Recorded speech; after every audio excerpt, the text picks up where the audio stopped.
Oh, hey. Thought we'd bring you a new product. It's called Fish Hands. You would have never guessed. It's a skin repair balm. So this stuff we make, it's made out of beeswax, natural ingredients, essential oils, shea butter.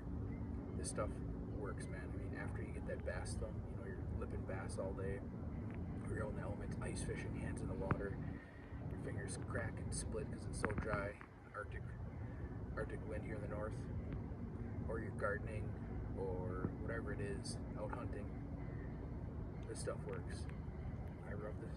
It's in a screw up container. It's got a great smell too, by the way. You rub it. It's tacky. It's not greasy. It's full of beeswax, shea butter, good oils, vitamin E, essential oils that help repair skin.